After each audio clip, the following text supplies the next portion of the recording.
Good morning and welcome to Weekends with Whitney. Music superstars kick off today's show. Out and stand by me. Standing by South Louisiana, the legendary Mickey Gilley. He helped bring Red Stick together and give everyone a much-needed pick-me-up in the aftermath of our historic flooding. And if the sky you look upon should ever crumble and fall. See nearly a dozen other music stars who joined him and find out the other ways they're helping our Red Stick region get back on its feet. No, I won't be afraid. No, I won't shed a tear. Just as long as you stand by me. Then Dr. Nick breaks down what you need to know about talk therapy and how to know if you're talking to the right person. We begin with an incredible show of Red Stick pulling together again.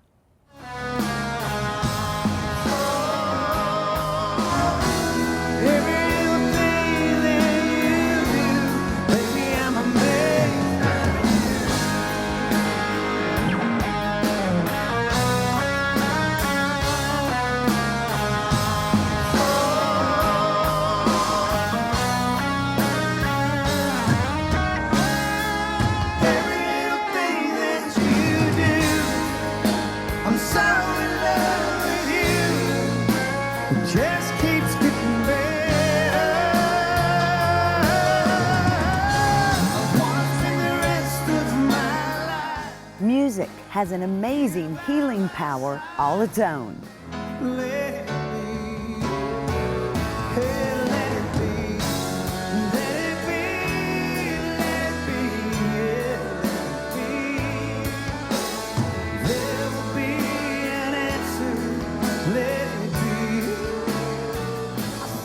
Music Grammy winners and superstars put on a free 10-hour concert Sunday for South Louisiana flood victims. More than a dozen musicians, like John Conlee, hit the stage in downtown Baton Rouge. For those of you who were victims of the flood, you remain in our prayers and our thoughts, and we're glad to be a part of something that hopefully will show you that some folks want to put their arms around you and love you and lift you up, and help you rebuild.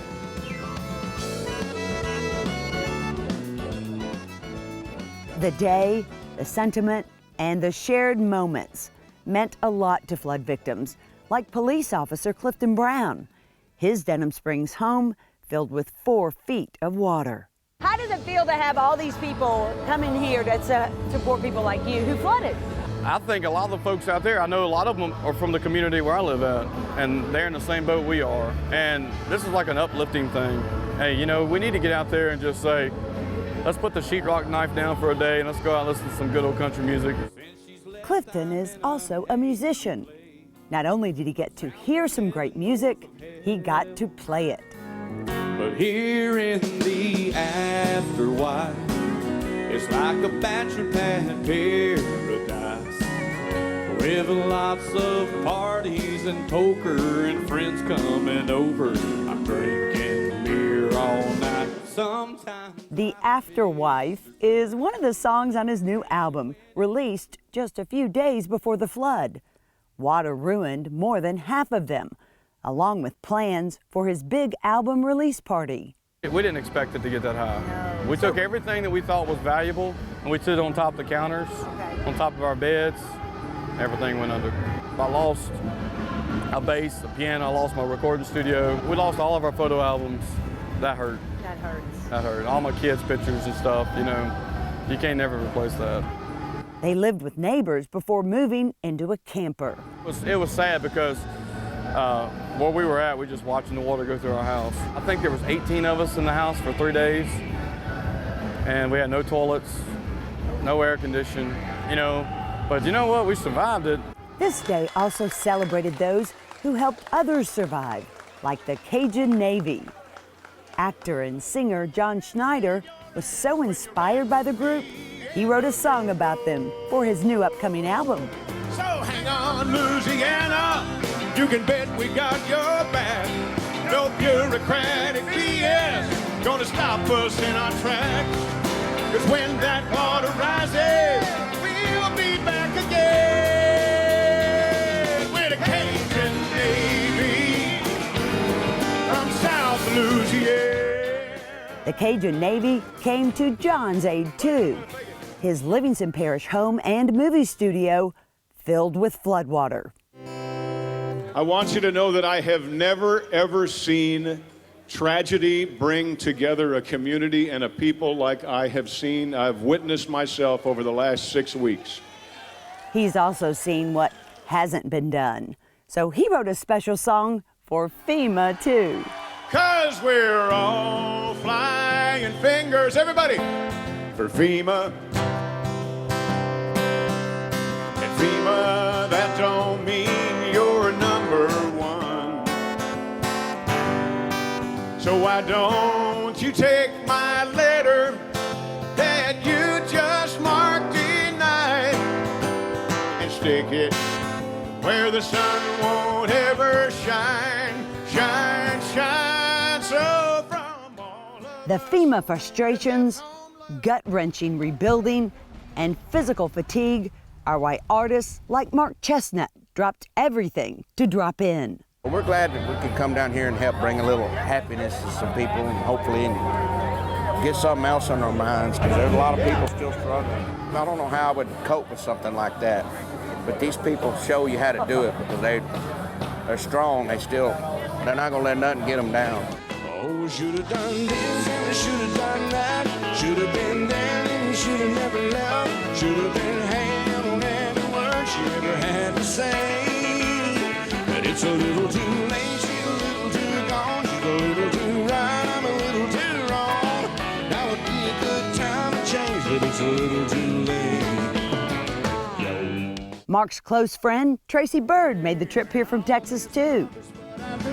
One round with Jose Cuervo, I called my boots, tapping along with the beat. And after 2 rounds with Jose Cuervo, that band was sounding pretty damn good to me. The man who banded everyone together for this, Scott Ennis. It's very persistent and annoying. And you finally just give up and go, all right, Scott, if you'll quit calling, quit emailing, I'll come do it. Yeah. Scott put all of this together in just 3 weeks, and free was key. They don't have $20. They're buying sheetrock. They're rebuilding. They need this done. And I couldn't do this without the city of Baton Rouge, Mayor Kip Holden, all these great sponsors that came together. All the country stars said, we're there, we're there, we're there, we're there. And we have a party in South Louisiana. Dude, there's 15,000 people out here, and they're just loving it, man. Did you have to pay the artists? Very, very little. Gas money. That's all. And these guys get tens of thousands of dollars, and they all came from little stuff. I love it. So that's what it's about. The man Scott's especially thrilled to get here, Mickey Gilley. I just celebrated my 80th birthday this year. 80 years old and still kicking it down the road. This guy was in a wheelchair a year ago. Couldn't move. He took a fall. They didn't think he'd walk again. And that guy is on that stage shaking it. And all the girls all get prettier in closing time. Now they all begin to look like movie stars. Now the girls all get prettier in closing time. together they raise spirits and money. These rose-colored glasses. John Conlee auctioned off his rose-colored glasses and brought in $4,000.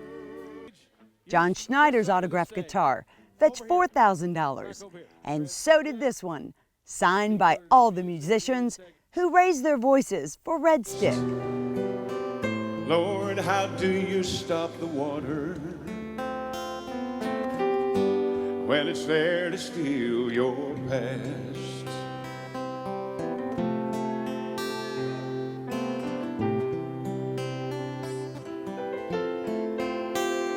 Now he's wading through the memories, stuck in mud and sand.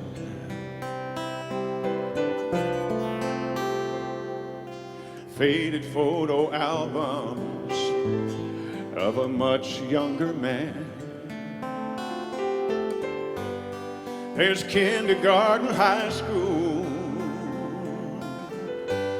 graduation day. Over 60 years of memories that just washed away. Shenandoah's Marty Rabin. Once again, it just shows the heart of America, how it comes out to help its own. Y'all ready, Red Stick?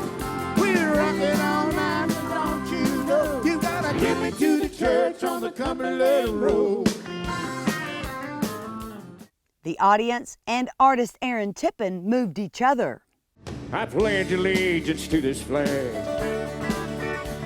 If that bothers you, well, that's too bad. But if you got pride and you're proud you do, hey, we could use some more like me and you. Stirring the crowd too, Roux with their #1 hit. New Orleans lady, sassy style that will drive you crazy, and they hold you like the night. Hugs awake when the candles burning, them Creole baby, thin and brown, sometimes lazy, they rise just like a river, yeah. A little way lasts forever. Closing out the starry night, Lonestar. You know, I can't think of a better song to send out to all the folks, Baton Rouge and in this area that are affected by the flood. You know, the good Lord, He doesn't give you more than you can handle. And this song talks about that. You got to climb those mountains. You know, when you get down, knocked down on your butt, you know what? You got to get back up. There are times in life when you got to crawl, lose your grip, trip and fall. You can't lean on no one else. It's when you find yourself. I've been around and I know the sign. Walking's easy when the road is flat, and ain't no hills hit you every time. Yeah, the good Lord gave us mountains so we could learn how to climb. God bless America and Baton Rouge, Louisiana. There will be other concerts in the upcoming months. We'll be sure to let you know when. And still to come, Dr. Nick breaks down talk therapy and what you need to know to make it most effective for you. As Weekends with Whitney continues. Maggio, the only way to go. Maggio Buick GMC, your satisfaction's our specialty. We really deliver on Falls River, here in New Roads. Small town atmosphere, legendary service for over 60 years. Maggio, the only way to go. The only way to go, that's Maggio. 9-time winner of the prestigious GMC and Buick Mark of Excellence Award. Classic Hits 103.3, Scott Innes, welcome to the ride home. Put the seatbelts on, hug the babies when you get there. Hey Scott, coffee, water, trash need emptying? Hey Chris, we're good, man. Thanks for checking in now. Appreciate checking Sure, in. sure. Yeah. And by the way, I'm playing Beth just for you today. You too much, and I love you. Oh, I wanna know give you a yeah. kiss. No, that's okay. Yeah, seriously. Sure. We're good. Seriously. Gotcha. Yeah. Yeah. Ennis is back on 103.3 Classic Hits. In November, we will ask you to renew the operating and maintenance tax that funds BREC, your nationally recognized award-winning park system. This renewal is vital to BREC's continuing success in our community. It keeps the light on at all our ball fields. And the water flowing at our splash pads. It keeps the trails clean. And the boogie flowing. Go to BREC.org and learn about all of the wonderful things we're doing. And don't forget to vote in November.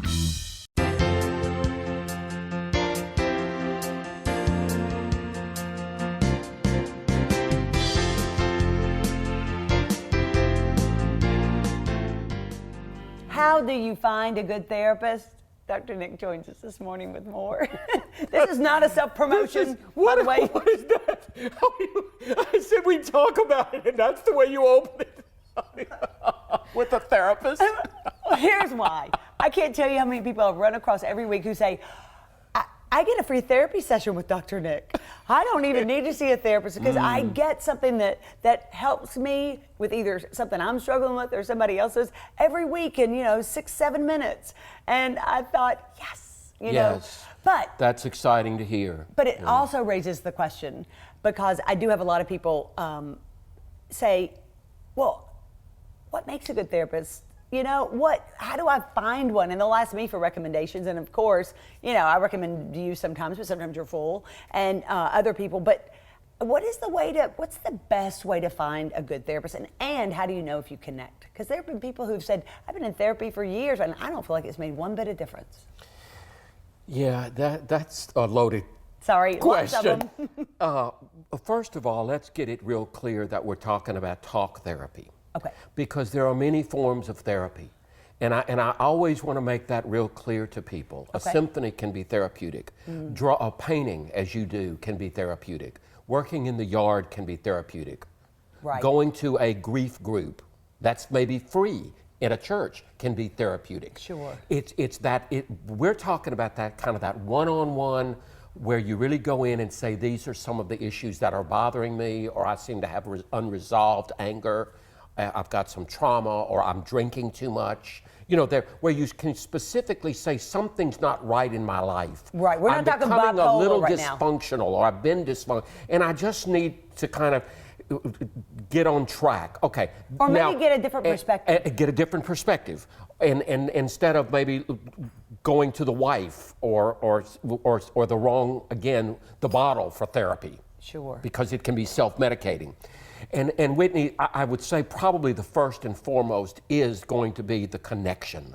Is there a connection? Was there empathy? Does the person feel safe with that therapist, that counselor? Does there seem to be a sense of, wow, I can say things here, and I feel comfortable saying things here. One of the things that I feel is the greatest compliment as a counselor is when someone says, I've said things that I never have said before. And that gives me the joy of knowing that they felt safe enough to look into their living room that may be dusty. So that seems to me to be crystal clear. And then I think it's important also to even say, how does it feel for you? How are you clicking with me? How do you feel? And don't be reserved about it if it's not working. I love to say, I will help you find someone that's better for you. Or if you feel like you want a woman, or if you felt like you needed a man, okay, we'll give it a try. And then lastly, I would say that it's trying to really move people to a different place. Not force it, but move it. And trust that process, that, okay, it may take a while, but let's have some clear goals. I sometimes feel like it's more personal training. Okay. Instead of I'm in the gym, I'm helping people say, okay, what habits might we need to look at and change? How might I change? The problem, I think, with most people is when they want to come in and talk, they want to talk about their wives, or they want to talk about their kids, or they want to talk about their job. And my job as a therapist is to get them to talk about who? Themselves. I am not there to pass judgment or to enable somebody's behavior. And that's a tough challenge for a counselor. I bet. Because I don't want to be too pushy, but I want to say, you're paying for this. Let's look at you. I like it. That's tough. Yes. And I think we can all fall into the trap of wanting to be liked and wanting to say, oh, I feel for you. And I'm like, okay, I do feel for you, but you're the one that's got to do the work. Right. And if I'm working harder than you, this ain't working. That's a line I'll often use. Yeah. You know, I don't want to take it home. Right. But does that make any sense? Well, it does. And, you know, one of the things, after I had children, my first child, you know, the huge change in every aspect of your life. So I went to a therapist for a little while, nobody that you knew. But it was, I felt like that person was taking my check every week. I didn't feel like I was getting anything out of it, but I didn't want to be a quitter. And I didn't know what therapy was supposed to be like. And it was talk therapy. I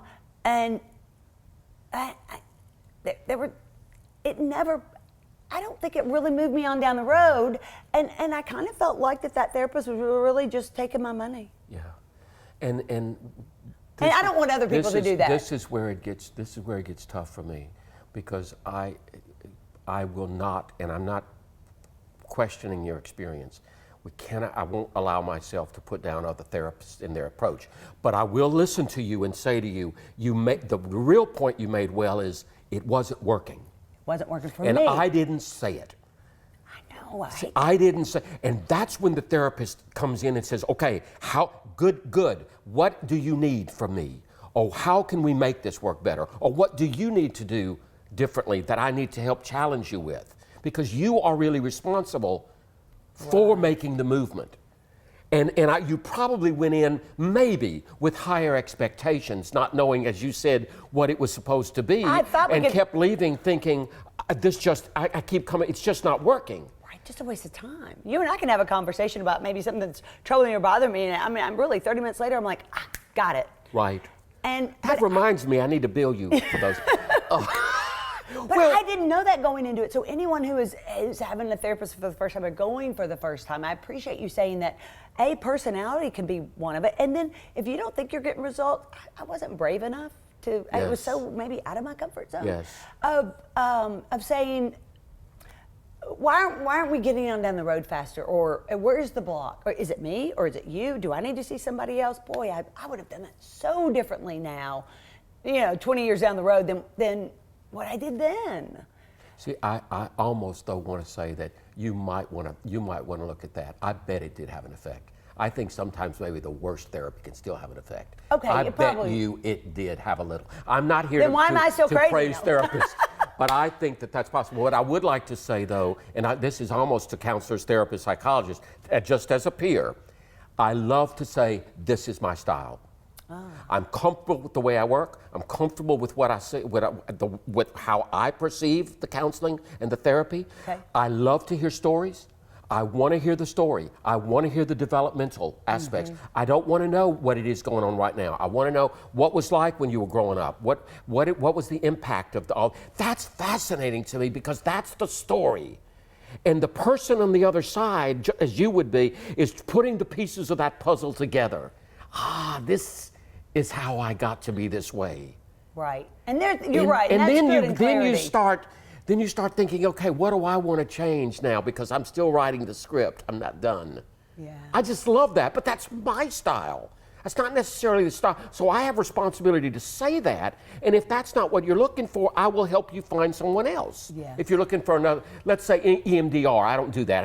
I'm not going to explain it, but I don't do that. And I don't do a lot of the tapping, the EFT. That's not my style. But I know people who do. And that's where I think we as therapists need to know our limits. And we need to know where we're good at and what we're not really good at. Right. Thank you for clarifying that. You're welcome. Because I have people come up to me all the time who are your patients and clients and say, "Oh my gosh, I love the doctor says, and he's my therapist," and I'll say, I love that you're so open about that because some people think therapy should be shameful or there's something wrong with me. I got to go through the back door. Yeah. Don't want to be seen. Yeah. I think we're getting over that. But I also think that I hope they say to you, he's nuts. Because a little nuts is a good thing. I love to say to people, if you think I got it all together, I'm not your therapist. Right. Because I got my issues, because life is constantly trying to jump hurdles and deal with the navigation of storms and how am I handling this now?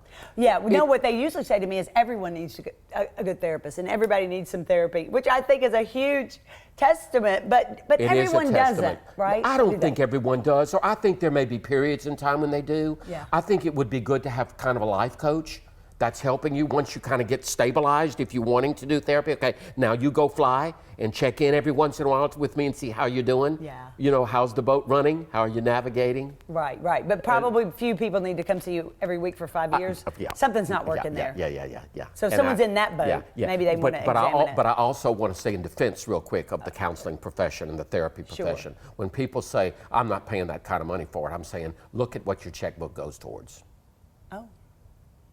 And see if maybe you can't budget it in. And I'll help you if you can't. But look at your checkbook. Because when you tell me you can't, and then you've got a $300 cell phone bill, I'm going to say, do you think we ought to look at values? And I won't even charge you for that. Right. Really, and maybe that sounds defensive in terms of payment, but it's almost like if this is worthy and it's worth something, you're going to pay for it. Right. Or co-pay for it, however. But look for someone that works for you. Right. Do titles matter? No, I don't think so. Okay. I don't think so. Yeah, they're psychiatrists, psychologists. No. Social worker, LP, I don't know, there's all kinds of letters. It depends on, if you're looking for medication, you obviously want to connect with a psychiatrist. Right. If you're wanting to do a lot of testing and clinical observations and mainly testing, that's certainly a psychologist. I don't do that.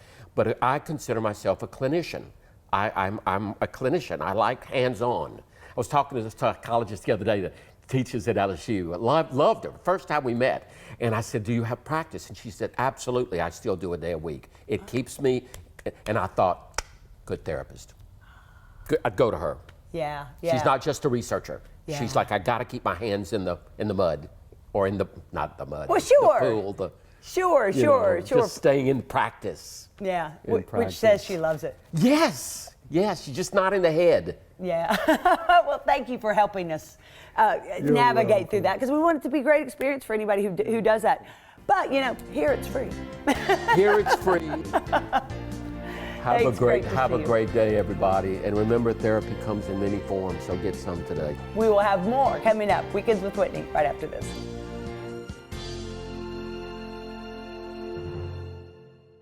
Atlas Foundation Repair, fixing your foundation problems for more than 30 years while preserving and protecting your trees. Thanks for joining us on today's show. If you'd like to watch it again or share it with someone, you can go to my YouTube channel, Weekends with Whitney, or to my website, weekendswithwhitney.net. Have a great Sunday. This morning we leave you with some signs of fall.